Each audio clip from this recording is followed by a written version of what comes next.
Magandang umaga po sa ating lahat. Narito ang latest na weather update ngayong araw ng Lunes, March 24, 2025. Sa kasalukuyan po ay wala pa rin tayong binabantayan na LPA o bagyo sa loob at labas ng ating Philippine Area of Responsibility, bagamat asahan pa rin po natin ang mga pagulan sa ilang bahagi po ng ating bansa, particularly dyan po sa may Southern Luzon, Visayas at Mindanao, dulot po ng epekto ng easterlies, pati na rin po ng Intertropical Convergence Zone. So ilang bahagi po ng Southern Luzon, pati mostly dito sa may western portions ng Kabisayaan, magiging maulan pa rin po ang panahon dahil sa epekto ng easterlies.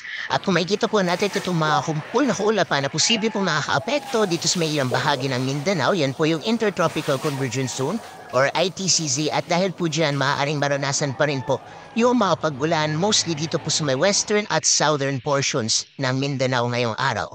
Samantalang dito naman po sa nararing bahagi ng Luzon ay maaliwalas naman po yung panahon ngayong araw.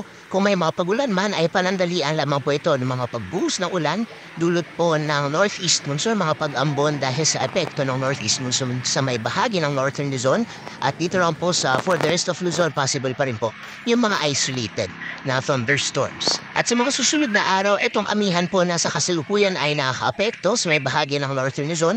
Unti-unti po yung hihina at iiral po muli ang easterlies sa malaking bahagi po ng ating bansa. At dahil po sa easterlies, asahan po natin sa darating na linggo na yung linggo ang mainit na panahon sa malaking bahagi po ng ating kapuluan.